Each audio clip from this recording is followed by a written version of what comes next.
네,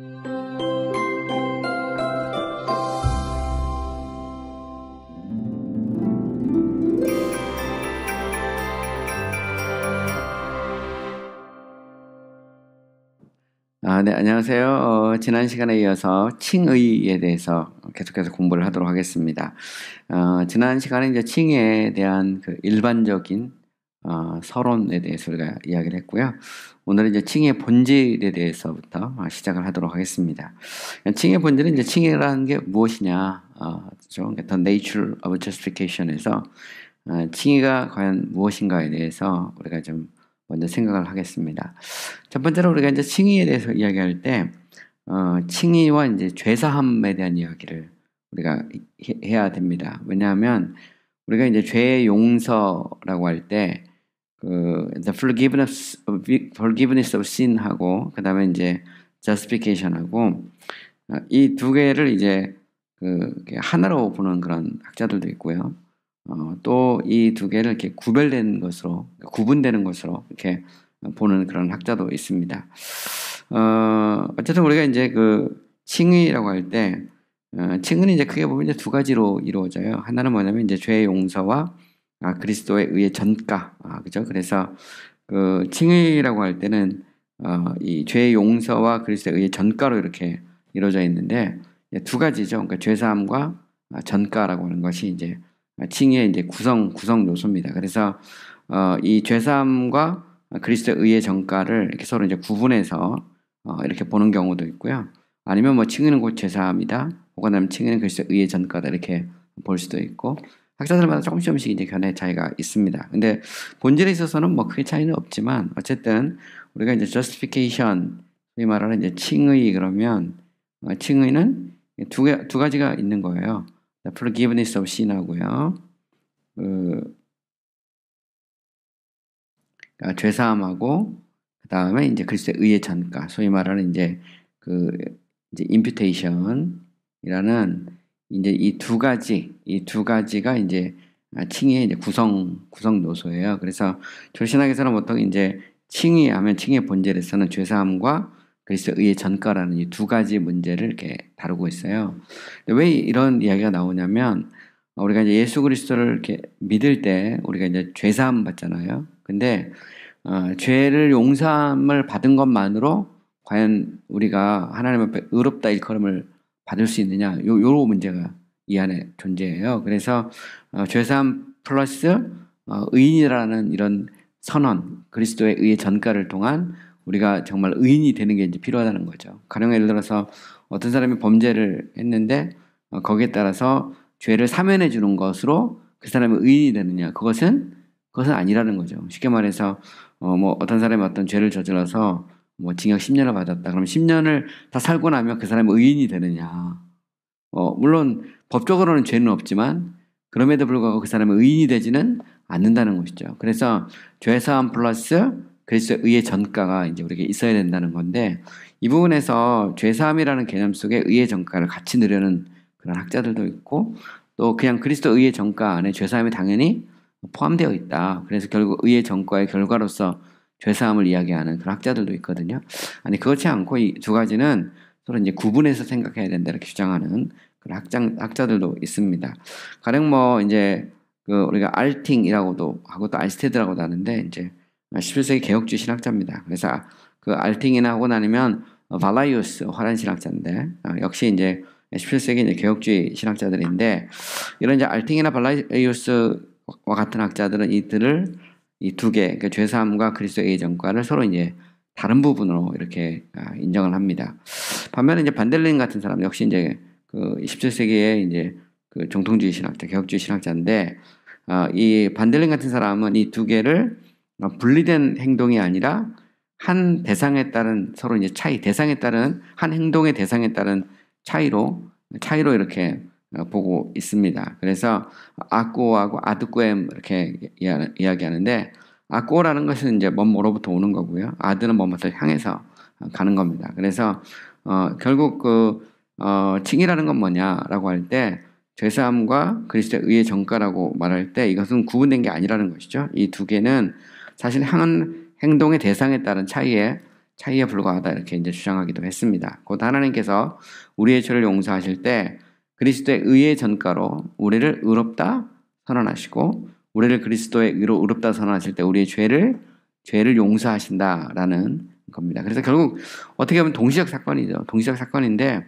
하나님 편에서 볼 때는 그리스도의 의의 전가로 우리를 의롭다 선언하고 그리고 또 우리의 측면에서 보면 하나님께서 의롭다 할 때 우리는 죄 사함을 받는다. 그래서 악구어는 이제 하나님으로부터 나온다면 아드고엠은 우리죠. 우리의 측면에서. 그래서 하나님은 전가를 보고 우리를 의롭다 선언하고 우리는 의롭다 선언을 받을 때 동시에 죄 사함을 받는다. 이렇게 주장한 그런 학자도 있습니다. 대표적인 사람이 이제 반델링 같은 그런 사람이죠. 침례신학자든 장기일은 그게 이제 The Body of Divinity, 조리신학에서 이 둘을 서로 이제 다른 것으로 보아서 구분을 하고 있습니다. 이것은 이제 알팅 혹은 뭐 알스테드 같은 사람이나 발라이우스 같은 경우 같은 그런 이제 견해를 따르고 있죠. 자, 길에 따르면 칭의는 율법에 따라 어떤 사람이 마치 죄를 짓지 않는 것처럼 의롭다 선언하는 것인 반면에 죄 용서는 동의서에서 본 것처럼 우리의 죄를 제거하지만 우리에게 의로움을 주지는 않는다는 겁니다. 그래서 죄의 용서는 더러운 옷을 제거하지만 칭의는 의의 옷을 입혀준다. 죄의 용서를 위해서는 그리스도의 보혈로 충분하지만 칭의를 위해서는 그리스도의 죽음의 고난과 그의 본성의 거룩함과 그의 생애의 완벽한 순종이 전가가 되어야 된다 이렇게 말하고 있죠. 그래서 죄의 용서는 형벌로부터 자유롭게 하지만 영생을 주는 것은 칭의다 이렇게 주장을 합니다. 그래서 로마서 5장 18절에서 보면 생명의 칭의 이렇게 불린다는 것이죠. 왕의 법정에서 죄인의 죄를 용서해 주는 것과 그를 의롭다 선언하는 것은 다르다는 겁니다. 그러니까 제가 이미 이야기했듯이 어떤 사람이 죄를 저질러서 왕 앞에서 혹은 아니면 뭐 판사 앞에서 무죄라고 선언을 받거나 아니면 형기를 마쳤다고 해서 그 사람이 그것으로 인해서 법적인 처벌을 받지 않지만 그렇다고 의인이 되는 것은 아니라는 거죠. 이런 면에서 보면 반드시 우리에게는 그리스도의 의의 전가가 필요하다 이렇게 주장을 하는 것입니다. 그래서 예수 그리스도의 보혈만 가지고 우리가 충분히 죄사함을 받을 수 있지만 그리스도의 능동적 순종에 기초한 그리스도의 그 의가 우리에게 전가되지 않고는 우리가 의롭다 일컬음을 받을 수 없다 이렇게 이제 주장을 하는 겁니다. 그래서 이제 의를 이야기할 때도 보면 패시브 라이처스니스하고 액티브 라이처스니스를 이렇게 구분하기도 합니다. 그래서 패시브라고 하는 것은 뭐냐면 율법으로 볼 때 아무런 흥가티가 없지만 그럼에도 불구하고 그리스도께서 우리를 대신해서 형벌을 받는 거라면 액티브 라이처스니스는 의를 그러니까 율법을 완성하는 거죠. 그러니까 성취하는 겁니다. 그래서 그리스도의 이 사역은 수동적인 측면도 있고 능동적인 측면도 있다는 것이죠. 그래서 이 두 가지가 다 우리 것이 될 때 비로소 완벽한 소위 말하는 이제 칭의, 구원의 역사가 우리 가운데 일어난다 이렇게 주장을 하는 겁니다. 근데 사실 보면 이 두 견해 사이에 근본적인 차이는 없습니다. 그러니까 아드고엠에서 하나님으로부터 보는 것과 또 우리가 받는 측면에서 보면 가령 뭐 아까 말한 반델링 같은 경우는 차이가 없는 것. 실제로 결과적으로 보면 별 차이는 없습니다. 근데 그럼에도 불구하고 학자들은 이것을 정교하게 이제 구분하는 겁니다. 신학적으로. 그리고 사실은 동시적 사건이에요. 우리가 예수 믿을 때 죄사함 받고 하나님 앞에 의롭다 일컬음을 받는 것이죠. 그래서 이것이 단순히 그 대상에 따른 어떤 행동의 구분인가 아니면 그 자체를 서로 구분해서 우리가 설명하는 것이 좋은가 그것은 선택의 문제지 그것이 내용적으로 볼 때 차이가 있는 것은 아니라는 겁니다. 분명한 것은 뭐냐면 우리가 예수 믿고 구원받는다고 할 때 두 가지가 있는 건 분명해요. 죄사함과 칭의가 동시에 일어나죠. 그래서 보통 이제 칭의를 이야기할 때 칭의는 이제 두 가지 얘기합니다. 죄사함과 그리스도의 의의 전가라고 하는 이 두 가지를 이야기하는 것이죠. 자, 두 번째로 칭의는 이 믿는 사람에게 의를 불어넣는 것이 아니라는 겁니다. 그래서 이건 이제 로마 카톨릭적인 입장이죠. 칭의라고 하는 것을 우리가 임퓨테이션으로 볼 것인가 아니면 임파테이션으로 볼 것인가 여기에 따라 좀 달라요. 임퓨트라는 것은 원래 우리 것이 아니었는데 우리 걸로 인정해 주는 겁니다. 일종의 우리의 구자에 딱 넣어주는 거예요. 내가 지금 1,000만 원이 없는데 내 구자에 1,000만 원을 딱 넣어주는 거죠. 그러니까 쉽게 말해 나는 의가 없는데 내 의를 딱 넣어주는 걸 이거를 이제 전가라고 그러고요. 반면에 이제 임팔테이션도 있습니다. 임팔테이션이라는 것은 참여죠. 참여라는 것은 뭐냐면 우리의 역할이 있는 겁니다. 그래서 칭의라고 하는 건 뭐냐? 믿는 사람에게 의를 이게 전가하는 게 아니고 불어넣어서, 그죠? 우리가 그 의를 성취하도록 만들어주는, 소위 말해서 이제 2단계적인 이제 칭의론인데, 요거는 이 로마 카톨릭적인 칭의관이기도 하고, 또 알미니우스적인 그런 견해이기도 합니다. 뭐 더 멀리 가면 이제 펠라기우스까지도 갈 수 있죠. 자, 그래서 칭의를 불의한 사람을 내적으로 거룩하게 만드는 것이 아니라는 겁니다. 칭의라고 하는 것은. 그래서 원래는 이제 불의한데 우리를 내적으로 거룩하게 만든다는 것은 말 그대로 임팔테이션, 우리의 참여를 통해서 거룩하게 만드는 거죠. 그래서 칭의라고 하는 것을 법정적 선언으로 볼 것인가, 아니면 칭의를 어떤 인격적인 교제에 기초한 어떤 과정이나 혹은 아니면 뭐 참여에 기초한 어떤 그 내적인 거룩으로 볼 것인가, 여기 따라서 다른 거예요, 보면. 그래서 이 루터나 칼빈 같은 경우는 이제 법정적 선언으로 보죠. 정통 이 개혁주의 쪽에서나 루터란 쪽에서는 법정적 선언으로 봅니다. 반면에 이제 카톨릭, 특히 에라스무스 같은 사람들이 이제 만대접 대회에서 그 루터가 다뤘듯이 거기는 이제 참여를 주장해요. 99% 은혜와 1%의 인간의 참여, 믿음. 그래서 믿음에 있어서 인간의 어떤 참여 같은 것들을 강조하죠. 이거는 뭐 알미니우스도 비슷합니다. 바르트로가도 그래요. 바르트도 이 부분에 있어서 참여를 이야기하고, 이게 이제 신론으로 가면 당연히 여기서 하나님의 제한성, 리미트를 얘기하게 돼 있어요. 왜냐하면 하나님이 인간의 자유의지 문제를 가지고 자기를 제한하지 않으면 그 임펄테이션으로, 그러니까 이게 이제 그 임펄테이션을 주장하기가 어려운 거예요. 그러니까 참여가 되려면 당연히 인간이 참여하니까 하나님이 자기를 제한해야 되잖아요. 그래서 이제 99% 은혜와 1%의 그 자유의지 문제, 이가 이제 나올 수밖에 없는 그런 문제가 여기에서 이제 딱 걸려 있는 것입니다. 보면. 그래서 이제 로마 카톨릭 같은 경우는 이제 이렇게 말합니다. 영어로 보면 the making of a man to be inherently righteous by the infusion of a principle or a habit of grace who was before inherently and habitually unjust, unrighteous, 이렇게 돼 있어요. 보시면 한 사람을 inherently righteous 하면 내적으로 거룩하게 만드는 것을 칭의다, 이렇게 주장을 합니다. 무엇을 통해서? 원리나 은혜의 습관을 인퓨전하는 거죠. 그러니까 집어넣는 겁니다. 언제? 그저 who was before inherently and habitually unjust and unrighteous에서 이전에 본질적으로, 내적으로 혹은 습관적으로 불의하고, 그죠? 그러니까 부정직하고 불의한 그 사람에게 그 은혜의 원리나 습관을 이렇게 집어넣는 거로 주장하죠.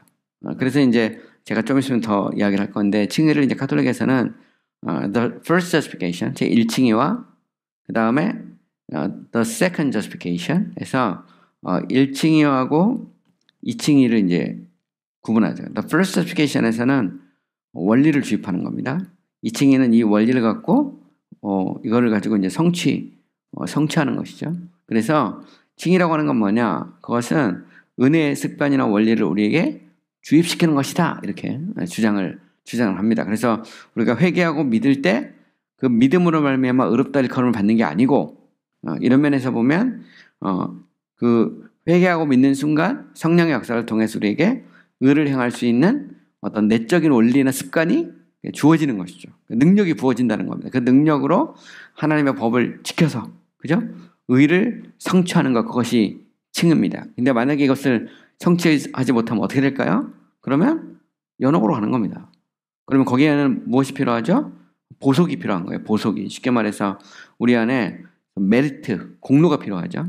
그래서 이 공로를 우리가 필요하죠. 그러면 이 공로를 내가 부족할 때 그 공로를 더 많이 갖고 있는, 소위 말하는 이제 잉여 공로를 갖고 있는 사람들이 있죠. 성인들, 그죠? 그 다음에 뭐 마리아 이런 경우가 이제 잉여 공로를 갖고 있어서 우리가 예를 들어 마리아나 이 성인들에게 기도를 하면 그들의 공로를 통해서 우리의 부족한 것을 채우기도 하고 또 심지어는 이제 죽은 사람도 연옥에서 이제 천국으로 가는 거죠. 그러기 위해서는 이 면죄부 같은 걸 파는 겁니다. 면죄부라는 것은 사실 의도는 굉장히 선해요. 여러분 사실 그 면죄부라는 게 어디에 썼냐면 사회복지, 그 다음에 교회 건축 뭐 이런 데 쓴 겁니다. 가령 예를 들어서 그 삼촌이 예수 믿다 돌아가셨는데 조카가 생각해 볼 때 아무래도 저 삼촌은 천국은 못 가고 아무래도 연옥으로 간 것 같아. 근데 그럼 어떻게 이 사람을 연옥에서 천국으로 보낼 수 있느냐? 방법이 하나 있죠. 그것은 뭐냐면 교회를 쳐. 예를 들어서 성 베드로 성당을 짓는데 돈이 필요하잖아요. 그러면 면죄부를 한 1억짜리 사는 겁니다. 그러면 바로 그 1억을 사는 순간 연옥에 있다가 천국으로 딱 가는 겁니다. 근데 그것이 뭐하고 맞물려 있냐? 칭의론하고 맞물려 있어요. 근데 의도는 굉장히 선합니다. 왜냐하면 그 면죄부의 용도, 사용 용도가 이제 그런 거거든요. 그래서 가령 대학 같은 데로 썼습니다. 되게 좀 흥미로운 건 뭐냐면 루터가 이제 면죄부를 비판하잖아요. 95개 경문에서 보면. 근데 그 루터가 일하던 비텐베르크 대학 자체가 면죄부를 통해서 많은 재정적 지원을 받았습니다. 실제로 보면. 그러니까 그 안에 있는 교수들도 쉽게 받아들이기 어려운 학교 운영 재정 당국에서 보면 루터의 행위는 그 학교로 보면 절대로 해서는 안 되는 행위입니다. 왜냐면 학교의 그 재정 보조가 이게 완전히 바닥으로 떨어질 수 있는 거거든요. 교수직을 파면당할 수밖에 없는 그게 뭐 내버려 두겠어요. 학교의 그 재정에 엄청난 수입이 되는 그 면죄부를 팔면 안 된다 그러니까 그게 이제 문제가 됩니다. 그게 역사적으로 보면 그대로 그게 사실이에요. 보면 그래서 의도 자체는 굉장히 좋죠. 그래서 가난한 자들을 구제하고 대학을 운영 자금을 대고 그것도 가장 좋은 건 뭐냐? 이 성 베드로 성당 같은 정말 거기는 이제 공로가 더블이야. 아니면 뭐 몇 배도 더 돼. 그래서 이제 테첼이 그 비텐베르와 한 게 그 얘기거든요. 당시 이제 이 면죄부는 특별 면죄부라는 거예요. 그래서 면죄부에도 보면 특별한 면죄부가 있었어요. 성당 건축용. 근데 성당도 어떤 성당이냐에 따라서 이거는 이제 그 공로의 가치가 틀린 거죠. 로마 가톨릭이 그랬어요. 근데 그 주장에는 바로 이제 이 칭의로 이렇게 들어있는 겁니다. 그래서 루터가 이 칭의라고 하는 것은 교회가 설 수도 있고 무너질 수도 있는 것이다. 이렇게 주장을 한 것입니다.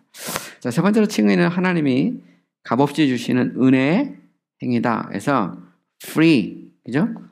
은혜의 행위라고 할 때 우리가 이런 얘기를 할 수 있어요. 그러면 로마 카톨릭이나 뭐 알미니우스에서도 칭의가 은혜가 아니라고 하느냐? 그건 아닙니다. 그들도 다 은혜의 행위라고 그래요. 근데 문제는 뭐냐면 이게 free, 값없냐?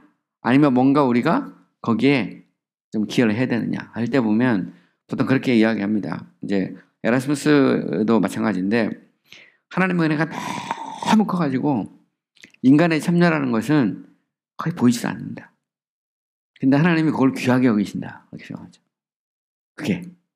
그러니까 우리가 이걸 나의 공로라고 주장할 수도 없어. 주장할 수는 없는데 그렇다고 그걸 무시하지는 안 되는 거예요. 그런 면에서 인간의 참여는 꼭 필수적이라고 주장하는 겁니다. 왜냐면 그래야만 하나님이 그 책임을 물을 수 있다는 거죠. 근데 여기에 대해서 이제 루터나 뭐 칼빈이나 아니면 뭐 이제 종교의 후예들은 그게 아니라는 거죠. 칭의라는 것은 우리가 아무리 작은 거라고 하더라도 우리가 더할 수 있는 것이 아무것도 없다. 말 그대로 free grace다. 값없는 공짜 거저죠. 그래서 너무 근데 거기 우리가 조금 그게 말이 안 된다는 겁니다. 100% 은혜면 100% 은혜라는 거죠. 그죠? 이런 부분에서 이제 서로 차이가 있는 겁니다. 자, 이 은혜로 하나님은 자기 백성을 죄로부터 깨끗하게 하시며 그들을 정죄로부터 풀어주시고 그들이 받고 전과된 그리스도의 의 때문에 그들을 의롭게 하신다. 칭의를 불의한 자를 의롭다 계시는 하나님의 그죠? 칭의는 그죠? 불의한 자를 의롭다 계시는 하나님의 법적인 선언이다. Forensic declaration. 왜냐하면 죄가 없으니까 이미 예수를 믿을 때 그리스도의 의가 우리에게 전가가 되니까 그것을 보시고 선언하는 거다. 이게 소위 말해 forensic 이 declaration이에요. 이게 소위 이제 하나님 법적인 법적인 선언이다 이렇게 말하죠. 근데 또 여기에 대해서 또 그 비판하는 사람은 또 이렇게도 비판합니다. 그 루터나 칼빈 같은 경우가 너무 이게 이제 칭의라고 하는 문제를 이게 이제 사법적인 측면, 법적인 측면에서만 봤다는 거예요. 그러면 이제 심지어 이제 이 칼빈의 전 직업에 대해서 이제 의문을 품죠. 왜냐면 이제 법학을 공부했으니까 칼빈이, 그죠?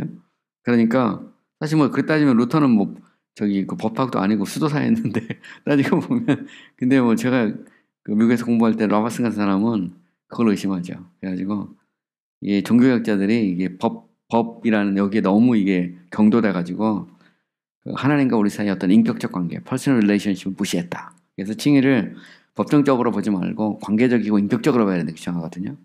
말은 그럴듯한데 말은 그럴듯하죠.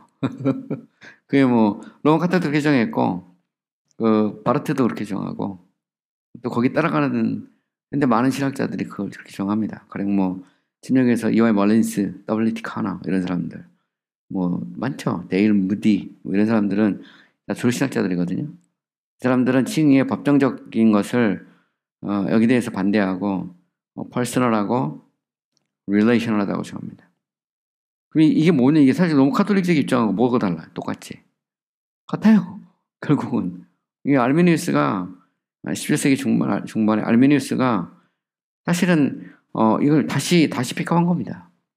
다시 받아들인 거예요. 가톨릭적으로 다시 돌아간 거예요. 그러니까 인간은 항상 보면 뭔가 뭔가를 하고 싶어 하죠. 그래서 개신교 안에서 종교개혁이 일어나는데 화랑개혁주의 안에서 알미누스 같은 사람이 일어난 겁니다. 보면 뭐 영국도 마찬가지죠. 영국에서도 보면 이런 그 사람들이 이렇게 일어나는데 문제는 이제 주류가 뭐냐죠. 주류는 그래도 이제 이 개혁주의적이고 또 루터란적인 소위 말하는 종교개혁 후예들이죠. 그 직접적인 그 결과를 보면 그 자체는 이들에게서는 전적인 하나님의 은혜, 하나님의 법정적 선언으로서의 칭의 이것을 강조했다, 주장했다라고 하는 것을 우리는 이제 명확히 이제 정리를 해야 되는 것이죠. 자, 이걸 조금 더 이제 구체적으로 우리가 살펴보면 칭의 이제 성경적 의미를 먼저 생각해 볼 수 있어요. 칭의 그러면 이제 영어로 justification, 라틴어로 justificatio 혹은 아니면 justifico 이렇게 되죠. 동사나 명사로 보면 이렇게 말합니다. 근데 원래 이제 justificatio나 justifico는 이 just하고 justum에서 이제 파생된 단어예요. 이게 원래 law, 그죠? 그러니까 법적으로 볼 때 이제 의롭다 선언하는 거거든요. 그래서 원래 이제 여기 보면 이 카티오 있잖아요. 이제 피키오 이럴 때 이것은 뭐냐면 그 법적으로 선언하는 겁니다. 의롭다, 선언하는 거예요. 그래서 이 자체가 뭐냐면 일종의 라틴어로 렉스인데 이 렉스죠, 렉스. 근데 이것은 이제 일종의 법이에요, 법. 그래서 의롭다고 선언하는 겁니다.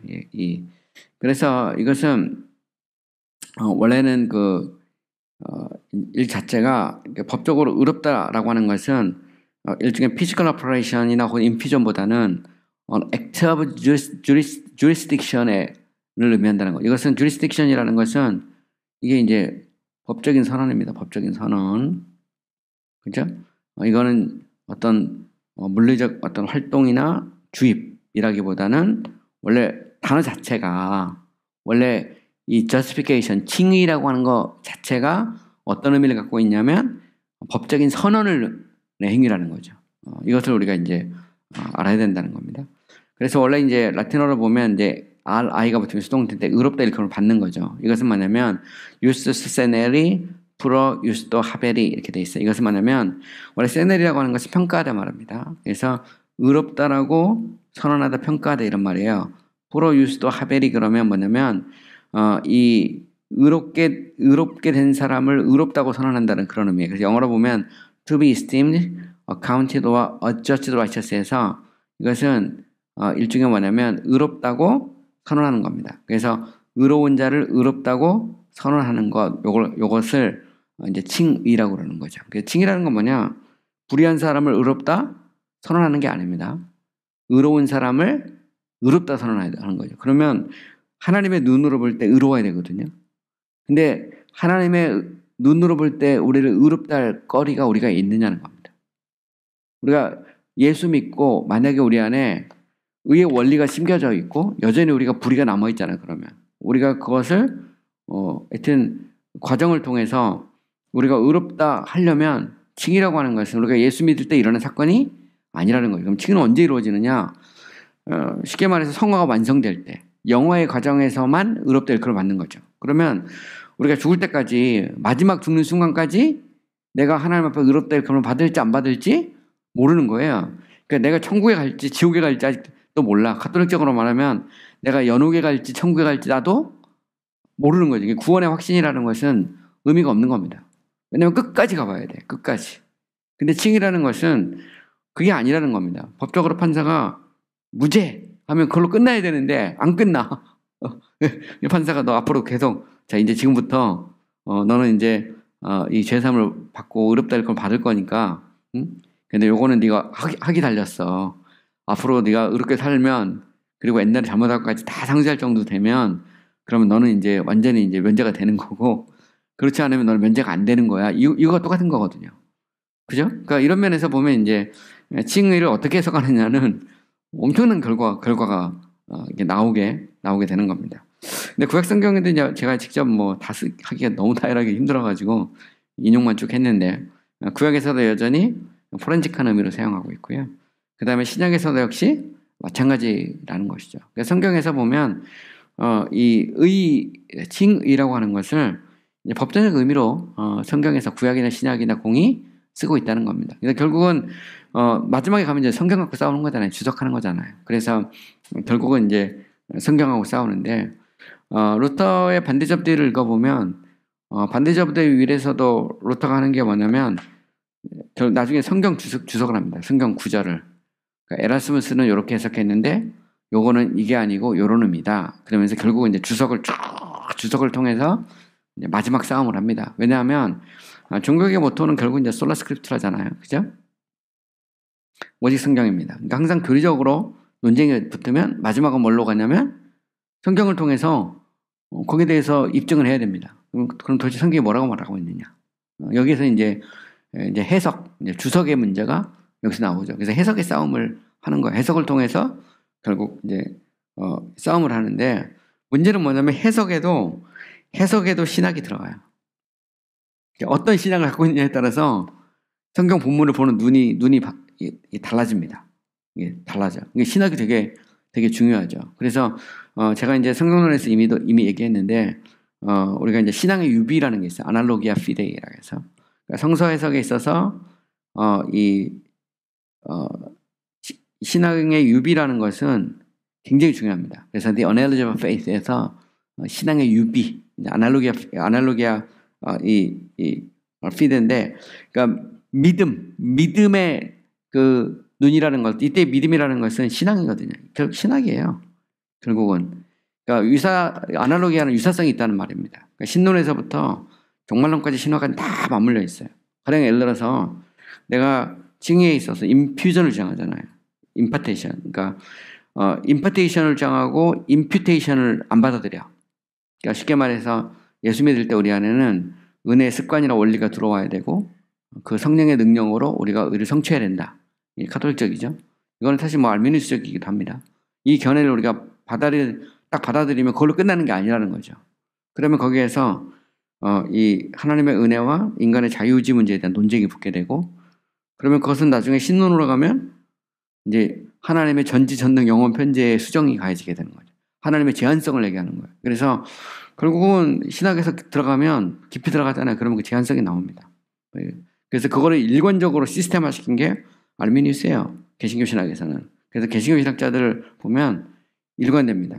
바르트도 마찬가지예요. 바르트도 신론에서부터 구원론까지 보면 이게 막 이렇게 두껍기 때문에 보통 사람 모르지만 그거를 정말 날새가면서 몇 년이고 읽어보면 보통 몇 년 걸려요. 이거 다 읽고 묵상하는데 바르트 하나가.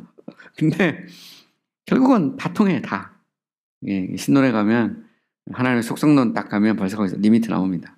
전지전능 영원 편재 나오는데 용어는 다 써요. 내용으로는 하나님은 더 이상 전지하지도 전능하지도 영원하지도 편재하지도 않습니다. 알미니우스 똑같아. 읽어보면 정말 굉장히 어렵습니다. 읽어보면 이게 신학을 모르는 사람이 이게 무슨 말인지도 몰라. 근데 이제 나중에 가다 보면 이제 어느 정도 훈련이 되고 쌓이면 이제 이해가 되기 시작하거든요. 그러면 쭉 읽어보면 전지전능 영혼 편제를 하는데 다 인간과의 관계에서 다 리미트예요. 바르트도 그렇고 알미니우스도 그렇고 사실은 바르트가 상당히 알미니우스적인 견해를 취한 겁니다. 여기서 보면. 그리고 이거를 추종하는 현대신학자들 뭐 다 마찬가지예요. 침례교에서는 그냥 멀린스나 카나의 조신학 읽어보면 전지전능 영혼 편제 나오거든요. 근데 다 리미트입니다. 퍼스널 릴레이션십이면서 다 리미트야. 그리고 이게 이제 그 구원으로 넘어오잖아요. 칭으로 딱 넘어가면 임피테이션이 아니고 임팔테이션으로 갑니다. 자체가 크게 돼 있어요. 왜냐면 신학이 일관성이니까. 사실 조직신학이라는 것은 고도에 전문화된 겁니다. 왜 시스테매틱 시알러지인 줄 아십니까? 시스템이라는 게 체계잖아요. 어느 한쪽에서 체계를 딱 잡잖아. 그러면 그게 끝나지 않고 그냥 그대로 내려갑니다. 이게 인간론, 구원론으로. 그럼 인간에 있어서는 자유주의 강조해야 되고 구원론으로 오면 당연히 칭의론에서 칭의를 법적선으로 보지 않고 인격적 관계성으로 보는 거거든요. 그러면 당연히 그쪽에서는 연결이 되는 거예요. 시스템으로 연결돼 있어. 물론 그렇게 안 하는 신학자들도 종종 있습니다. 가령 이 칭의론에서는 뭔가 이렇게 은혜의 원리 이런 걸 주장하지만 그러나 사실 신론에서는 전지전능 영혼 편제를 포기하지 않는 신학자도 있어요. 이제 일관되진 않지만 이거를 서로 모순적인 관계로 보면서도 잘 모르겠다. 아니면 뭐 요즘에 이제 이 철학에서는 이제 변증법 같은 걸 이용하거든요. 이제 그걸 바르트가 다시 쓴 건데 그런 걸 이용해서 신학을 고도로 이렇게 틀기도 하고 바꾸기도 합니다. 그러니까 사실은 기본 틀은 있어요. 다 정해져 있습니다. 근데 여기에서 어떤 것을 가느냐. 근데 이제 초보자는 잘 모르죠. 근데 자꾸 이제 신학을 하다 보면 그걸 이제 구분해 낼 수 있거든요. 이제 그게 이제 학자의 역할이고 또 목회자는 사실은 그런 감각을 갖고 있어야 됩니다. 그렇지 않으면 내가 이 말이 맞는지 틀린지를 몰라. 자기도 모르게 성경 해석이 성경이 이거다 하고 해석했는데 나중에 보면 이거 아닌 것도 같은데 이런 얘기가 이제 나올 수밖에 없는 거죠. 왜냐하면 여기 이제 신학이 들어있어요. 그러니까 신앙의 유비에 따라서 내가 어떤 하나님, 나는 인격적이고 관계적인 하나님을 강조하게 되면 당연히 인간론에 가면 자유주의 문제 등장하고 그러면 구원론에 있어서 역시 인간의 참여가 나올 수밖에 없는 거죠. 그러면 당연히 구원론의 핵심은 칭의론인데 그럼 칭의에 대한 이해는 법정적 선언이라기보다는 참여 문제가 이제 등장을 하게 되는 겁니다. 근데 문제는 뭐냐면 그럼 성경이 뭐라고 말하고 있느냐. 이게 이제 문제예요. 제가 이제 시간이 있으면 원래 이제 칭의를 한 학기 정도 따로 떼서 또 강의하거든요. 그러면 이제 성경 주석을 다 해야 됩니다. 성경 본문에 나오는 것들을. 도대체 뭐가 맞냐. 이게 다 주석을 하게 돼 있어요. 주석을 하면서 이걸 이제 맞추거든요. 쭉 맞추는데 지금 우리가 그럴 시간은 없고 따로 원래 이제 칭의론에서 그렇습니다. 그래서 제가 그 칭의론에 대해서 번역한 책이 있어요. 안토니 버제스 거하고 존 오웬의 책이 있는데 이 부분에 대해서 관심이 있는 분들은 그 두 책을 북커크에서 구매 가능하니까 직접 한번 읽어보세요. 굉장히 중요합니다. 이 칭의론 어떤 칭의론을 갖느냐에 따라서 내 구원관이 바뀌는 거예요. 그래서 굉장히 중요한 겁니다. 조리신학의 어떻게 보면 가장 핵심이죠. 루터가 말한 교회가 서기도 하고 넘어질 수도 있는 그 핵심적인 교리의 내용이 칭의론에 직결되어 있어요. 그리고 이제 이 부분은 정리가 필요합니다. 그런 면에서 저는 이제 존 오웬의 칭의론과 안토니 버제스의 칭의론을 적어도 목회를 하는 목사라면 몇 번씩 읽어봐야 됩니다. 그러면서 정리가 되어야 되는 것이죠. 자, 이제 우리가 성경에서 칭의에 대한 모든 것은 judicial scheme 혹은 forensic trial and sentence로 나온다는 겁니다. 그래서 우리가 성경적으로 보면 하나님의 판단할 때, 그죠? 저지만 할 때 하나님은 뭘로 판단하죠? 율법으로. 법이 나와요, 자체가. 그죠? 또 성경에 보면 의로운 재판장 나오잖아요. 그래서 재판장이 누구라고요? 하나님이 재판장이세요. 이 자체가 이미 법정적인 그런 우리가 뭐 구절 다 안 읽어봐도 분명히 나오거든요, 보면. 최후의 심판이라는 것도 하나님이 그 보좌에 앉아서 그 심판하는 거잖아요. 그죠? 백보자 심판이라는 게 심판대잖아요. 성경이 그러면, 당연히 그걸 법적인 측면에서 보고 있는 것은 명확하죠, 보면. 또 재판장은 하나님의 은혜 보좌, 트리뷰널하면 출애굽은 이제 심판됩니다. 그 다음에 그 앞에 끌려 나오는 사람은 guilty person이죠. 죄인이고. 그리고 또 고소하는 자도 있죠. 고소할 때는 보면 이제 크게 보면 세 가지입니다. 율법이 고소하고 우리의 양심이 고소하고 그 다음에 사탄이 또 고소하죠. 송사를 합니다. 양심도 되게 중요하죠. 그러니까 우리가 이 땅에서는 양심이 화인 맞을 수 있지만 하나님 앞에는 양심이 살아납니다. 살아나죠. 그러면 이제 양심이 뭐냐? 이건 인간으로 되게 중요한 문제인데 이 양심 가지고도 몇 시간 얘기할 수 있어요. 몇 시간. 사실은 따로 양심만 따로 이것만 가지고도 그 파킨슨 같은 경우는 양심에 대해서 이렇게 두꺼운 책도 썼어요. 양심 하나 가지고 양심이 인간의 영혼의 기능 중에서 양심이 지적인 기능이냐 의지적인 어떤 거냐 아니면 감정에 속한 것인가 여기에 대해서도 논쟁이 있습니다. 여러분 생각해 보세요. 양심 어디에 속한 것 같아요?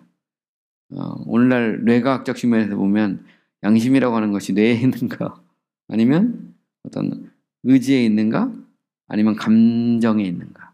양심. 우리는 양심 그러면 감정이나 뭐 이런 거 생각하기 쉽거든요. 근데 사실은 양심은 전통적으로 지성에 속한 속성으로 봤습니다. 왜 그럴까요? 양심은 옳고 그름을 판단하는 일종의 잣대입니다. 거기에 보면 되게 중요한 게 있어요. 양심은 판단자거든요. 판단자. 판단은 의지도 아니고 감정도 아닙니다. 판단은 뭘로 하죠? 지성으로 합니다. 지성으로. 그래서 양심을 지성으로 봤어요. 지성. 그죠? 그래서 이게 양심이란 말이 보세요. 영어로 conscience죠. conscience란 말은 꼰 스켄티아입니다. 꼰은 꿈이죠. 그죠? 라틴어에 스켄티아는 사이언스거든요. 이 사이언스 자체가 뭐냐면 지성으로 하는 겁니다. 지성으로 판단한다. 이게 콘스켄티아예요. 이게 conscience입니다. 영어에서. 라틴에서 온 말인데 결국은 이제 스킴이라는 건 안다 이런 말이거든요. 뚫으면 그걸 더하면 그래서 함께 아는 거예요. 이 말은 결국 지성적 기능으로 봤다는 거죠. 양심을 conscience라고 번역할 때 그 자체가 지적인 것으로 본 겁니다. 그래서 가령 예를 들어서 사람이 정신이 나가면 판단 능력도 없어집니다. 옳은지 그른지를 모르는 거죠. 내가 이걸 해야 될 일인지 하지 말아야 될 일인지를 모르죠. 양심에 화이 맞았다는 건 뭘까요? 옳고 그름에 대한 판단이 흐려졌다는 거죠. 정치적 이익을 위해서 혹은 아니면 자신의 어떤 개인의 사적 이익을 위해서 공적인 것을 공격을 해도 아니면 그걸 무너뜨려도 관계가 없다는 말이죠. 자기가 그것을 유지할 수만 있다면. 그러니까 요즘 이 법정에서 요즘 특검 문제가 계속 그 문제 아니에요. 따지고 보면. 그러니까 이미 우리 삶 속에 들어와 있는 거예요. 그러니까 대통령이라는 사람이 무인기를 평양에 보내가지고 이 북쪽에서 공격하고 우리가 뭐 예를 들어서 뭐 계엄 선포의 근거로 만든다. 근데 그거는 어마무시무시한 거죠. 만약에 뭐 그게 사실이라면 안 그렇기를 바라지만 그죠? 그 자체가 의식이 마비된 겁니다. 양심이 마비된 거죠. 근데 문제는 뭐냐? 우리가 하나님의 보좌 앞에 가면 양심이 살아나죠. 그래서 율법이 고소하고 양심이 그것을 당연한 것으로 받아들이고 사단도 송사하죠. 자, 그 다음에 이제 거기다 이제 찰즈는 이제 책임을 묻는 겁니다. 책임, 그죠? 율법의 형태로 손으로 쓴 것을 스스로 제시하고 심판대에서는 이제 구원을 제시하죠. 그죠? 그래서 말 그대로 이제 그 장부 같은 거죠. 장부, 그죠? 그래서 우리의 죄의 몫이 쫙 나타납니다. 그래서 2장 15절에 보면 의문에 쓴 증서를 도말하시고 제하여 버리사 십자가에 못 박고. 이게 되게 놀랍습니다. 의문에 쓴 증서를 도말한다. 없는 것으로 여긴다. 그러니까 장부를 영으로 만든다. 이런 의미거든요. 죄사함이라는 것은 우리의 죄책의 장부를 영으로 만들죠. 그래서 법정적인 그런 표현입니다. 보면.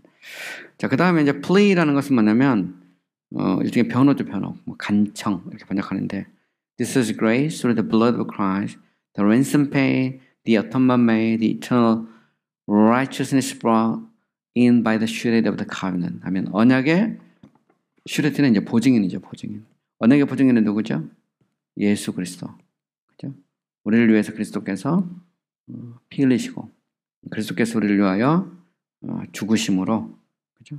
여기 보면 그리스도의 보혈을 통해 ransom paid, 속량했다고 번역하는데 속죄가 이루어졌고 구속이 이루어졌죠. 그리고 영원한 의가 우리의 것으로 이렇게 들어오게 되죠. 가져오게 됩니다.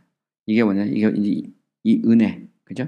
그래서 this is grace through the blood of Christ, the ransom paid, the atonement made, the eternal righteousness brought in by the surety of the covenant. 해서 이 언약의 보증인을 통해서 우리가 하나님 앞에 의롭다 일컬음을 받는 것이죠. 그리고 그 심판대 앞에 모든 변명이 제거되죠. 제거됩니다. 그리고 변호가 효율적으로 되기 위해서 그리스도를 우리의 대언자, 일종의 변호사로 우리가 가지고 있고요. 그 다음에 선언하죠. 선언해서 absolution on the account of the ransom, blood or sacrifice and righteousness of Christ 하면, 자, 우리를 무죄, absolution은 무죄 선언입니다. 무죄 선언. 여기서 되게 중요한 거 있어요. on the account of는 뭐뭐 때문에 이런 말입니다. 뭐 때문에? 그리스도의 구속과 보혈과 희생과 그리고 의 때문에 우리를 의롭다 선언하는 거죠. 무엇을 통해서? by faith, 믿음을 통해서. by는 because of가 아닙니다. on account of가 아니에요. 이거는 by means of입니다. 수단. 그죠? 이거는 근거. 우리가 의롭다 일컬음을 받는 것은 그리스도의 의 때문에, 그리스도의 의를 통해 성취된 하나님의 의 때문에 우리가 의롭다 선언을 받는 거죠. 여기에 인간의 참여가 들어갈 수 있느냐. 쉽게 말해서 faith가 믿음을 통한 뭔가가 여기에 개입이 될 수 있느냐. 여기에 따라 이제 신학이 바뀌는 거죠. 보면. 여기에 뭔가 보면 1% 아니면 뭐 어떤 사람은 엄청 용감한 사람은 50% 그러더라고요. 50%. 와, 굉장하다 그러시네. 종교개혁자들도 그렇게 얘기 안 하는데, 목사님인데 설교하실 때 구원이라는 것은 자기가 고민을 해봤는데 하나님의 은혜 50%, 인간의 믿음 50%. 그래서 와, 깜짝 놀랐어요. 카톨릭도 99대 1인데 그러면 개신교 목사님, 그것도 유명한 목사님이세요. 교인도 많아. 교인도 뭐 한 1000명 이상 되는데, 그것도 신학교 강달상에 오셔가지고 신학교 설교하러 오셔가지고 그 얘기해서 깜짝 놀랐어요. 그래서 저 목사가 미쳤나. 모르면 그렇게 돼. 성도가 많아도 소용없어요. 그 교회 성도들은 그 하나님의 은혜 50%, 믿음 50% 그러니까 얼마나 성도들 달달 볶겠어요. 달달 볶지. 거기다가 이제 신비주의랑 결합합니다. 대부분이 그런 경우에. 그래서 이게 참 되게 안타깝죠. 그러면서 뭐 내가 아는 목사님은 또 그 얘기하더라고. 자기 교회는 금요일날 정교인이 다 나온대. 이유가 뭐냐? 무슨 일이 일어날지 몰라서. 신비적인 체험을 하도 많이 하다 보니까. 근데 그분들이 그렇게 얘기하더라고. 구원은 믿음 플러스 행위. 그러는데 깜짝 놀랐어요. 깜짝 놀랐습니다. 물론 뭐 알비니스나 뭐 바르트 같은 그쪽 가니까 뭐 그쪽에 서 있는가 보다 하고 뭐 말긴 말지만, 그 뒤부터는 그 사람 설교가 귀에 들어오질 않더라고. 어쩔 수 없이 앉아있긴 앉아있는데 이제 사실 따지고 모르죠. 뭐 고도의 신학적인 어떤 고민을 통해서 그 결론에 도달할 수 있는데, 알미니스도 고도의 사변가거든요. 가톨릭 신학자들도 마찬가지고 얼마나 뛰어난 학자들이 많습니까? 근데 그 뭐 벨라름이나 이런 사람들 엄청 정말 뛰어난 학자들인데 그 사람들의 결론이 인퓨전이거든요. 퍼스널 릴레이션십입니다. 그러니까 저는 항상 그런 생각을 했는데, 미국에서도 공부할 때도 뭐 영국도 마찬가지고, 유명하다는 이가 더해진 게 없다. 저는 그 생각을 갖고 살아요, 항상. 그렇지 않으면 신학자 중에서 이 법정적 칭의만을 얘기하는 법정적 칭의 주장하는 사람 만나는 게, 저는 그랬어요. 하늘의 별따기였어요. 하늘의 별따기.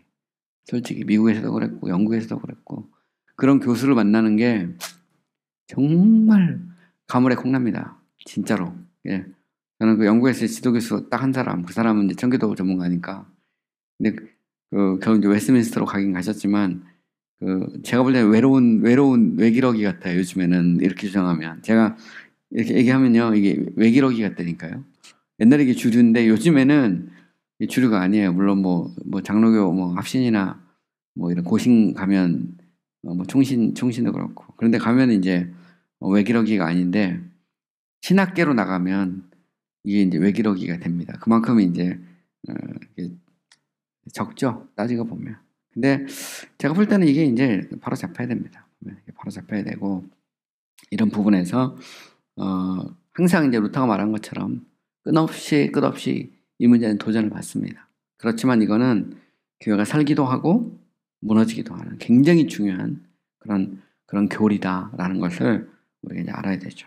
자, 학자들은 이제 이 칭의를 능동적 칭의와 수동적 칭의로 나누기도 합니다. 수동적 칭의는 그리스도께서 우리를 위해서 율법의 형벌을 받으신 거고요.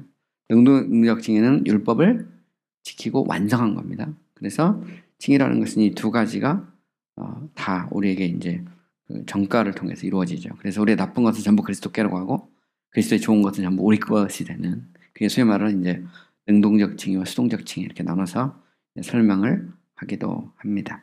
자, 능동적 칭의는 하나님께서 우리를 의롭게 하시는 그 의롭다 일컫는 행위인 반면에 수동적 칭의는 신자의 양심에게 적용이 되는 것, 이렇게 이제 해석을 하기도 합니다. 그래서 어쨌든 보면 능동적 칭의, 수동적 칭의 이렇게 나눠서 더 정교하게 공부를 할 수 있습니다. 이 부분도 이제 만약에 칭의론을 우리가 따로 공부를 한다면 뭐 더 깊게 이제 공부할 수 있는 그런 부분입니다.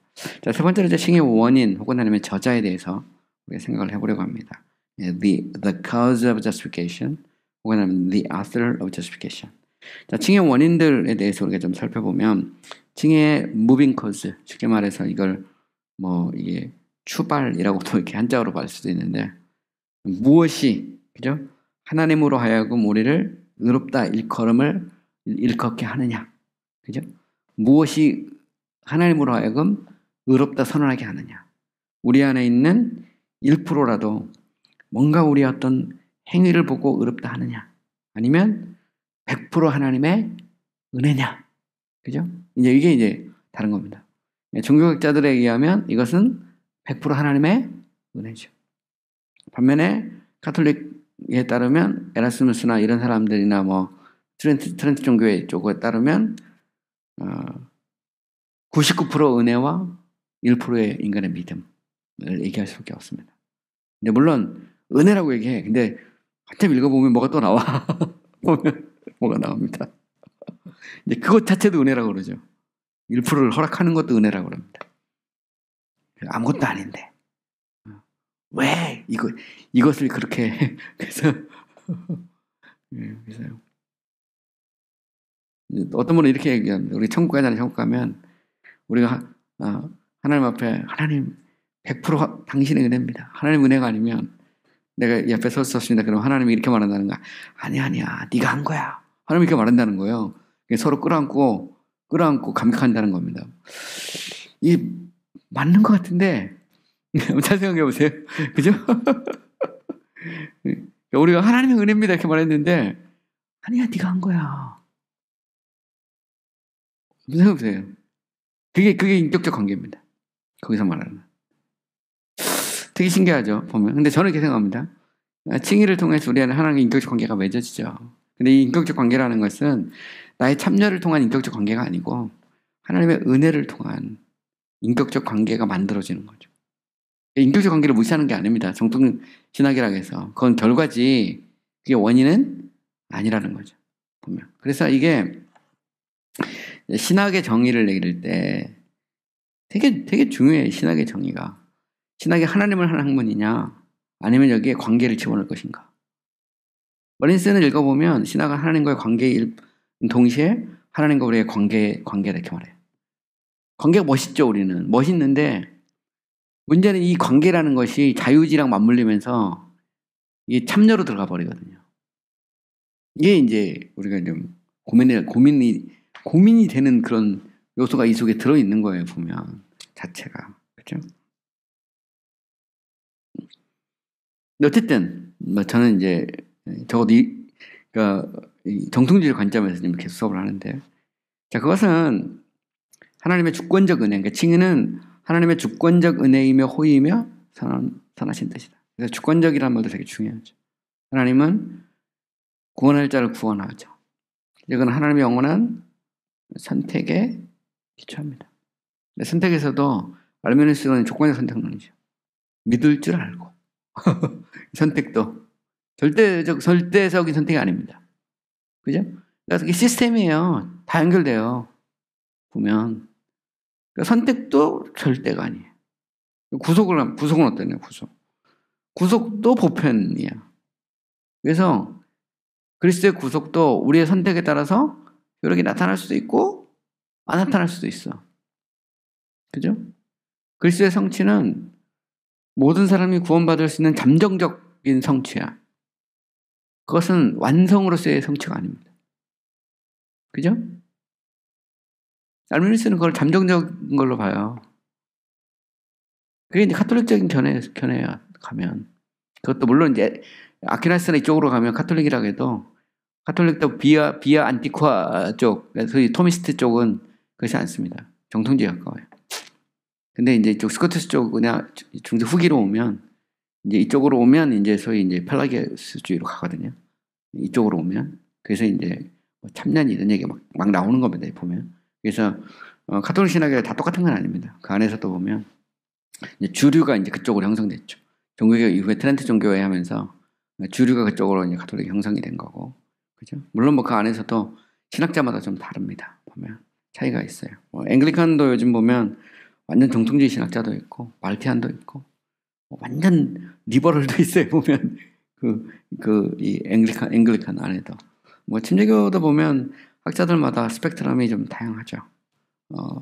한동안에 이제 멀린스 카너 신학이 이제 주류를 이루니까 바르트적인 신학이 상당히 주를 이뤘다면 지금은 이제 정통주의적인 신학이 이제 침례교는 이제 주류를 형성하고 있어요. 그래서 이제 지금은 이제 이쪽 멀린스나 뭐 이쪽은 이제 좀 소수 쪽으로 좀 줄어들고 있고, 왜냐면 이 현장은 대부분이 이제 보수적이거든요. 근데 이제 이 강단이 좀 진보적이었는데 진보적인 것을 다 축출하면서 그러면서 이제 다시 현장하고 맞추고 있어요. 그러니까 이 침례교 같은 경우, 특히 서던 베프티스트 같은 경우는 그런 신학적인 어떤 흐름이 정통주의 신학으로 자리를 다시 이제 잡아가고 있어요. 그래서 보면 이제 좀 소수죠. 근데 한국 침례교는 이게 이제 멀린스 카너 영향을 좀 많이 받았습니다. 근데 그게 이제 미국 침례교 영향으로 지금 다시 이제 돌아가고 있거든요. 이제 그 중에 이제 한 사람이 이제 저 같은 사람들인데 저는 이제 침례교는 이제 정통적인 그런 신학을 갖고 있다. 그게 믿습니다. 그게 주류라고 생각하는 사람이고, 멀린스 카너로 돌아가고 싶은 생각이 없어요. 왜냐하면 저는 하나님의 전적인 은혜로 내가 구원받았다고 생각하고, 하나님 앞에 갔을 때 모든 게 은혜입니다. 그런데 하나님이 아니야, 네가 택한 거야. 저는 그런 얘기 듣고 싶지 않고 그럴 만한 자격도 없고 저는 그렇게 생각합니다. 그럴 자격도 없다 생각해. 저는 뭐 그래가지고 하나님하고 우리하고 얼싸안고 우리 끌어안다는 것은 말은 멋있는데 굉장히 인간적인 휴머니테리안 하는 어프로치입니다. 그 자체가. 그렇지 않습니까? 우리가 뭐라고 그 거룩하신 하나님 앞에 그냥 그대로 이사야 선지자 같은 경우도 그대로 꼬꾸라지잖아요. 그냥 꼬꾸라집니다. 화로도 나야 망하게 되었다. 거기에 뭐가 있어요? 하나님, 내가 1%를 거기서 1%가 어디 있어요? 거기서 그냥 내가 죽게 되게 생겼는데, 그잖아요. 그러면서 나는 입술이 부정한 사람이요, 입술이 부정한 사람으로 내가 부정한 백성 중에 거의 다 그냥 그대로 꼬꾸라져 버리잖아요. 근데 거기에다가 거기에 뭐가 있어, 솔직히. 근데 그거를 얘기하고 싶어 하는 거예요, 인간은. 신학에서. 그런 흐름이 있어요. 거대한 흐름으로. 그죠? 근데 우리가 이제 어느 쪽으로 갈 거냐? 그거는 이제 생각을 해봐야 되죠. 그죠? 생각해보면. 저는 오직 은혜. 이렇게 종교개혁 못하게 솔라그라티아가 여기하고 딱 맞물려 있어요. 솔라그라티아와 솔라피데가. 이게 그냥 솔라가 아닙니다. 다 맞물려 있는 거예요. 그래서 우리 교회 앞에도 제가 파이브 솔라 써붙여놨지만, 이거 이제 우리 교회가 종교개혁적 신학에 서 있다는 말이거든요. 이게 펠라기우스적 알메니안적 신학이 아니란 말입니다. 딱 보면 그걸 이제 고민을 해봐야 되죠. 자, 하나님은 칭에 대해서 계획하시고 아들을 의를 이루도록 정하시고 보내시며 그 의를 값없이 사람에게 부여하신다. 그래서 결국 이 계획하시는 거죠. 하나님의 선택, 예수 그리스도의 구속, 그죠? 근데 그리스도의 구속을 통한 의의 성취, 그거는 거기에 인간이 1%라도 그걸 수용의 측면에서라도 기여할 수가 있느냐? 그 구속이 무효화될 수 있느냐? 그죠? 그렇게 생각해 봐야 되죠. 예수님께서 십자가를 지실 때 다 이루었다. 텔레테스타이라고 선언할 때 It's complete이거든요. 뭐 끝났다 그랬는데 거기다 자꾸 뭘 집어넣으려고 그랬는데 그죠? 그게 무효화되거나 집어넣거나 뭐 그게 잠정적인 것이라거나 이렇게 말할 수 있느냐? 글쎄, 저는 모르겠어요. 제 신학으로는 안 되더라고요. 제가 그 유학할 때 하여튼 뭐 별의별 교수님들 만나서 수없이 수업을 들었는데 제가 중종종 얘기하는 거 있잖아, 이런 거. 다 수업 시간에 들은 거예요. 다 들었는데 내 마음에 감동이 안 돼. 감동이 안 되고 말도 안 되는 저런 귀신 씨나라 까먹는 소리를 하고 있다고 생각하죠. 그래서 신학교 교수가 말한다고 해서 그거 100% 다 먹었다가는 그거 뭐 괜찮아요? 그것도 좋아서 쫓아다니는 사람도 있습니다. 그러고 제가 미쳤나 보다 그러지. 미쳤나 보다. 제가 제일 안타깝게 생각한 것은 옛날 신학 학생 중에 그런 사람이 있어요. 바바리 코트 입고 바라트 책 딱 끼고 다니는 멋은 있는데 그게 무엇을 의미하는지를 생각을 해봐야 되죠. 그게 뭘 의미하는지. 바라트는 그래도 괜찮아. 그 정도는 그래도 그나마 양호합니다. 근데 그것보다 더 심한 것도 많거든요. 많은데 이제 그렇습니다. 분별력이 필요하죠. 분별력이 이제 그런 좀 어려운 문제가 이 속에 들어있다. 그죠? 자, 칭의를 이제 얻는, 획득하는 공로적 원인, 내용적, 머티리얼 하면 이제 프로큐어링은 이제 얻는 거고요. 메리토리어스는 공로, 그 다음에 머티리얼 하면 내용적 근거는 그리스도의 전과된 의다. 되게 중요하죠. 왜냐하면 프로큐어링, 메리토리어스, 머티리얼 커즈에 인간의 믿음이 들어갈 거냐, 안 들어갈 거냐. 그죠? 오직 그리스도의 전과된 의라고 선언할 것이냐. 이게 이제 여기에 따라서 칭의관이 바뀌고 구원관이 바뀝니다. 근데 저는 그리스도의 성취된 의 외에 인간이 뭘 더 할 수 있을까에 대해서 의문입니다. 물론 이제 그렇게 되면 인간이 나태해진다, 게을러진다, 열심히 사라진다, 그잖아요. 근데 그거는 결국 나중에 가면 이제 결국 구원을 잃어버릴 수 있다, 뭐 이런 것까지 가잖아요. 조금 더 가잖아요. 그럼 연옥설 가는 겁니다. 개신교 신학에서 막 연옥 막 비판하고 막 면죄부 비판하지만 자기들도 그렇게 될 수 있어요. 순간이야. 딱 원스텝. 딱 원스텝이라니까요. 딱 원스텝이에요. 그럼 이 땅에서 그러면 생각해보세요. 열심히 믿었어. 근데 막판까지 끝까지 그걸 못 이뤄가지고 그럼 내가 지옥 가면 그건 억울하잖아. 지옥은 갈 수 없으면 연옥이라도 가야 될 거 아니에요. 생각해보세요. 개신교가 더 억울하다니까. 카톨릭은 연옥이라도 가지. 개신교는 그리고 면죄부도 있잖아. 거기는 죽은 사람을 위해서 예배도 드려줘. 개신교는 여기서 만약에 구원 확신 없이 죽어가지고 지옥 가버리면 기회도 없어. 카톨릭이 훨씬 난 거죠. 따지고 보면 딱 원스텝입니다. 그잖아요. 그러니까 막 카톨릭 막 욕하는데 가만히 들어보면 구원 잃어버릴 수 있다고 맨날 설교해. 자기가 뭘 얘기를 하는지도 모르는 거야. 따지고 보면. 나 같으면 카톨릭 가. 그럴 것 같으면 신학적 시스템으로 보면.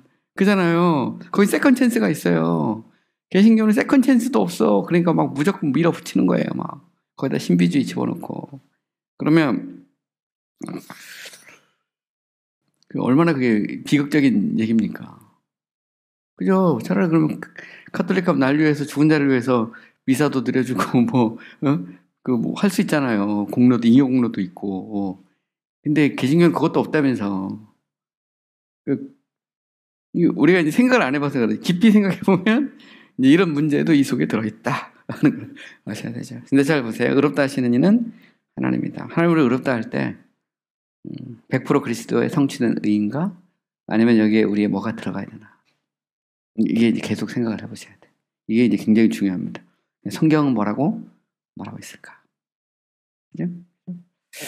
자, 칭의 저자 문제에서 보면 당연히 이제 하나님이죠. 하나님. 판단은 하나님입니다. 이거는 뭐 어떤 신학적 포지션이나 관계없어요. 그죠? 가톨릭이 됐든 아르미니우스가 됐든 뭐 혹은 아니면 뭐 저 개혁주의나 혹은 루터란이 됐든 관계없이. 그죠?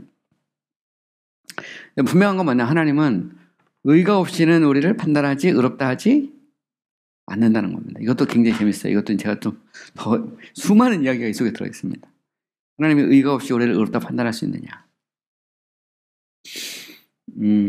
하나님의 의가 없이 우리를 의롭다 판단하지 할 수 없다라고 말하면 이게 정통입니다. 정통.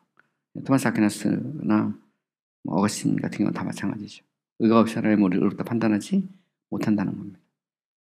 근데 이제 문제는 뭐냐면 이게 칭의론하고 맞물리잖아. 칭의론에서 보면 1층, 2층으로 가잖아. 그러면 우리가 아무리 노력을 해도 이 의의 기준에 도달하지 못하면 어떡하냐. 그래가지고 중세 후기에 가잖아요. 그러면 가브리엘 비엘 같은 사람들이 뭐라고 정했냐면 이러면 천국 갈 사람이 없잖아. 다 열어 가야 돼. 그러니까 최선만 다하면 하나님을 의롭다 하겠습니다. 최선만 다하면. 생각해보세요. 최선만 다하면 우리가 부족해도 그죠? 그러면 하나님이 의롭다는 것을 수정해야 돼. 불의해도 하나님은 그죠? 쉽게 말하면 하나님의 거룩, 하나님의 의 개념이 수정됩니다. 여기서 수정하죠, 당연히. 이게요, 신학이 이게 맞물려 있어요. 그러니까 졸신학을 왜 해야 되냐면 이런 게 탁탁탁 맞물려 들어갑니다. 그리고 수없는 얘기들이 있어요. 역사 속에서. 헤아래 새 것이 어디 있습니까? 요즘 뭐 신약신학에서 뭐 바울의 새 간지 모르지만 다 옛날에 했던 얘기예요. 다. 그걸 이제 새롭게 뭐 유대교 문헌 발견해가지고 한다지만 유대교 문헌에 대한 정리는 종교개혁 이후에 17세기 다 정리된 거예요. 그 문헌 다시 또 끄집어들여서 또 하는 겁니다. 제가 볼 때.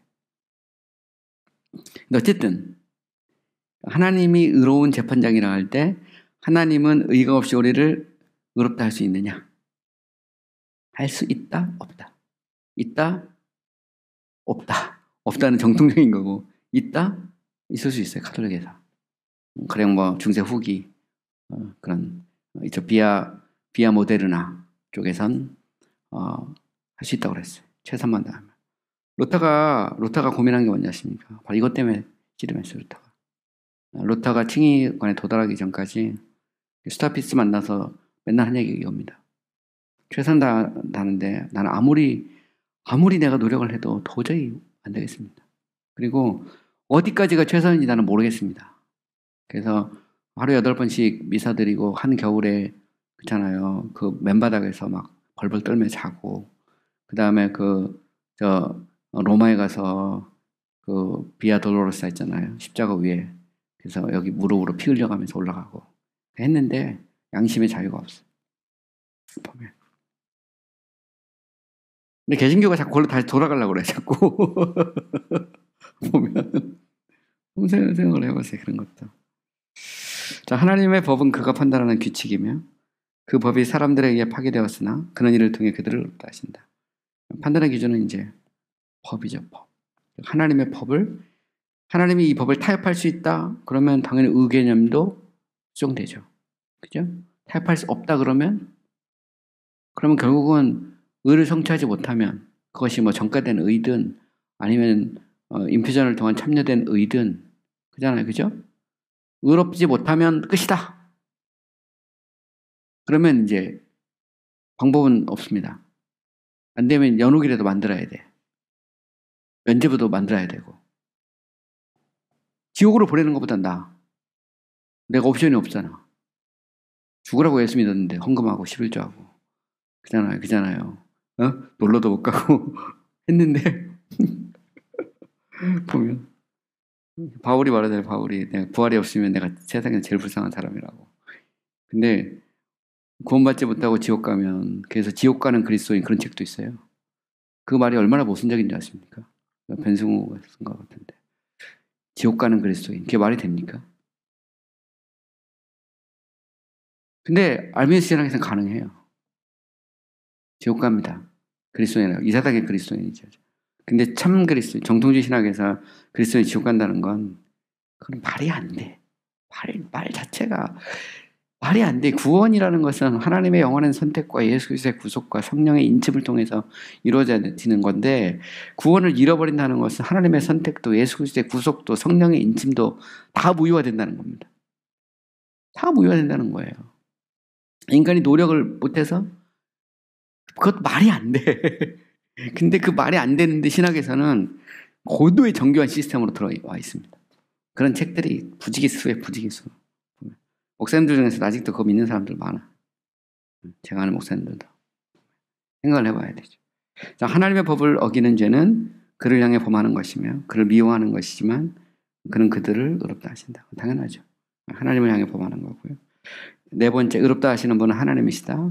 하나님은 완전한 의 대신에 불완전한 의를 받지 않으신다. 근데 이제 중세 후기의 비아 모데르나 쪽에선 소위 이제 불완전한 의도 받으신다.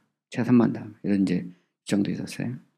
근데 이제 정통신학에서 불가능하죠. 루터의 사고에선 루터가 이것 때문에 엄청 실험하다 결국은 가톨릭 버려버렸잖아요. 아니다. 이거 아니다. 그래서 이게 이제 시작된 겁니다. 95개대 건물에서 면죄부 반대하고, 그리고 이제 결국은 이 소위 이제 칭의 개념에서 새로운 깨달음을 얻은 거죠. 사람의 의는 불완전하며 그에 의해 완벽한 것으로 인정될 수 없다는 겁니다. 그의 판단은 진리를 따른 것이며 죄인은 하나님의 심판대 앞에서 의롭다 판단할 수 없다. 그러나 그리스도의 완벽한 의를 통해 우리를 의롭다 하신 하나님은 우리를 의롭다 하시죠. 이렇게 의롭다 하신 하나님의 칭의 행위는 삼위일체 하나님의 각각의 위격에 해당된다. 이걸 이제 우리가 생각해 봐야 됩니다. 그래서 칭의라는 것도 삼위일체 하나님의 사역입니다. 성부 하나님의 사역, 정리라는 거예요. 신학적으로. 칭의에 대한 계획을 세우신 분은 성부죠. 그죠? 어떻게 죄인이 하나님께 의롭다 하심을 받을 수 있는가? 이것은 천사들도 이해할 수 없는 것이죠. 하나님은 무한한 지혜로 아들의 구속을 통한 칭의를 계획하셨다. 하나님이 계획하신 겁니다. 그러니까 하나님의 계획, 플랜. 이 플랜이 무엇인가? 누가 했는가? 하나님이 한 거죠. 장세전에. 그리스도 안에서 너희를 택했다 할 때 그 출발은 당연히 선택이죠. 이것은 하나님의 지혜와, 그죠? 그 다음에 하나님의 지혜와 그 다음에 능력과 선하심의 결과입니다. 그게 세 가지로 보통 얘기하거든요.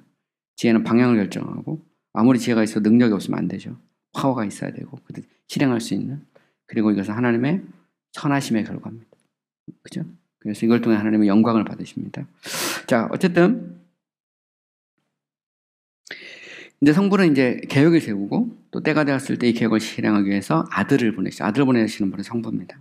그를 사람의 본성으로 율법 아래 나게 하셨고 자기 백성을 대신하여 이에 순종하게, 그리고 이에 완벽하게 복종하게 하셨죠.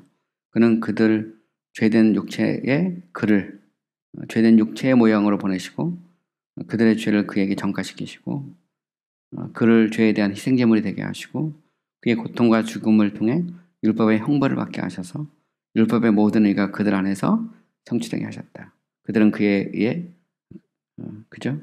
대표되었다. 그래서 결국 이제 아들을 보내셔서 소위 우리를 이제 구속하게 하신 거죠. 구속.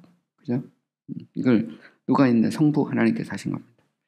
자, 그리스도의 율법과 정의의 요구에 일치하고 이를 통해 율법이 높여지고 정의가 만족되는 완벽한 의가 이루어졌다. 완벽한 의, perfect righteousness입니다. 이걸 성경에서 영원한 의 이렇게 표현하기도 합니다. eternal righteousness. 히브리서 같은 데 보면 나와요. 성부는 이에 대해 승인하시고 이것을 기뻐하시며 이것을 그리스도를 믿는 자마다 의롭다 하는 의로, 정말 justifying righteousness로 받아들이시죠. 그죠? 이 받아들이는 분도 하나님입니다. 근데 문제는 뭐냐면 하나님이 그리스도 플러스 믿음 이렇게 아니냐, 아니면 그리스도만이냐, 이제 여기에 따라서 달라집니다. 그죠? 네 번째, 그는 이를 그들 자신의 것으로 신자들에게 전가시킨다. 전가도 하나님이 하는 겁니다. 이것이 아버지의 은혜의 행동이다. 성부의 사역입니다. 자, 성자의 사역에 대해서 얘기할 수 있어요. 이사야 53장 11절, 나의 의로운 종이, 되게 재밌죠. 의로운 종입니다. 자기 지식으로 많은 사람을 뭐하게 하려고? 의롭게 하며, 그죠? 또한 그들의 죄악을 친히 담당하시리라. 그래서 많은 사람입니다. 많은 사람. 모든 사람은 아니죠. 그죠? 되게 재밌는 건 이게 이제 구속론으로 가면 그래서 실질적으로 모든 사람의 죄를 다 성취하셨냐. 네. 다 했다 그러면 왜 모든 사람이 구원 안 받지? 그죠? 믿지 않기 때문이다. 그러면 안 믿으면 그리스도의 구속이 무효화된단 말이냐? 여기서 이제 소위 말하는 보편구속이냐 특별구속이냐 문제가 여기서 같이 맞물려 들어가죠. 자, 그리스도는 신적인 육격으로 죄를 용서하시고 의롭다 하실 수 있는 힘을 가지고 있다. 되게 중요합니다. 이게 이제 기독론으로 가면 그리스도께서 우리의 죄를 담당할 수 있는 이유, 그것은 그리스도가 하나님이기 때문이죠. 소위 말해서 그리스도는 true God, true man. 베레 데우스, 베레 호모. 칼케돈입니다. 칼케돈의 결과는 그리스도는 참 하나님의 동시에 참 인간이시다. 만약 그리스도가 하나님이 아니라면 그리스도는 우리를 대신해서 구속을 할 수 없죠. 평범한 인간이 어떻게 남의 죄를 위해서 뭐 죽거나 뭐 율법 대신 지키고 뭐 할 수 있겠습니까? 그죠? 대표자가 될 수 없다는 말이죠. 또 그리스도는 참 인간으로 오셨어요. 천사나 뭐 아니면 인간과 비슷한 존재로 오셨거나 아니면 뭐 동물로 오신 게 아니죠. 우리가 똑같은 그러나 죄가 없으신 분으로 오셨습니다. 왜? 죄인인 우리를 구원하시기 위해서. 그죠? 이런 면에서 보면 우리는 당연히 이제 그리스도의 사역에 대해서 구분해서 얼마든지 말할 수 있고요. 이건 기독론하고 맞물려 있습니다. 놀라운 건 예수님은 문둥병자를 향해서 내 죄의 사함을 받았느니라. 가늠한 여인에게도 나도 너를 정죄하지 않는다. 죄 사함 정죄하지 않는다는 것은 칭의론하고 맞물려 있거든요. 예수님은 직접 그렇게 말씀하셨어요. 그 이유는 뭘까요? 내가 곧 하나님이다. 나는 죄를 용서할 수 있다. 궁극적인 것은 자신이 그를 위해서 흘리실 보혈, 그죠? 그 구속의 기초가 된 거죠. 그죠? 그래서 구약의 성도는 오실 그리스도를 기초로 구원을 받는다면 이미 그리스도가 오신 이제 신약의 성도는 이제 교회 시대에 들어오면 그리스도의 구속을 기초로 구원을 받습니다. 그래서 신약이든 구약이든 다 그리스도를 통해서 구원받죠. 그래서 우리가 Old Testament, New Testament, 그죠? Old Covenant, New Covenant 이렇게 말하죠. 그래서 에덴약과 새 언약을 말하는 겁니다. 에덴약은 그림자라면 새 언약은 실체죠. 근데 그것도 방법은 같습니다. 그리스도를 통해서 이런 면에서 성서 해석의 원리는 바뀌지 않습니다. 요즘 이제 구약 신학에서 자꾸 그리스도를 빼려고 그러거든요. 근데 그거는 신구약의 통일성의 문제를 볼 때 적합한 건 아닙니다. 초대교회 이후로 이 교회는 항상 이 그리스도를 통해서 신약, 구약을 같이 봤어요. 봐나갔습니다. 그렇다고 구약의 권위를 무시한 건 아니거든요. 근데 기독론적인 관점을 가지고 같이 봐나간 건데 요즘 구약 신학에서는 이거 뭐 엄청나게 싫어합니다. 그래서 요즘 올드 테스멘트 뭐 이런 얘기 안 하고 히브리어 바이블 이런 거 그래서 유대인들의 경전으로서의 구약 거기에 자꾸 한정하려고 그러지만 뭐 유대인의 관점도 알면 좋죠. 어차피 성경을 이해하는 거니까. 근데 그 유대인들이 예수님을 십자가 못 박잖아요. 보시면 그죠? 근데 그런 면에서 보면 우리 이제 밸런스를 맞추는 것이 되게 중요하다 이렇게 보여집니다. 자, 중보자로서 그리스도는 죄인들이 의롭게 되는 저자죠. 그래서 예수 그리스도를 주 우리의 의의 태양, 의를 위한 율법의 마침 이런 말로 불려지죠. 또 때로는 그리스도의 의 이런 말도 씁니다. 그리스도의 의. 그래서 로마서 같은 데 보면 그것은 하나님의 의, 그죠? 그래서 결국 하나님의 의는 그리스도의 의를 통한 성취죠. 자기 백성의 머리요 대표자로서 이제 페더럴 디얼로지죠. 대표성의 원리가 여기에 이제 적용이 됩니다. 그죠? 그래서 디얼로지.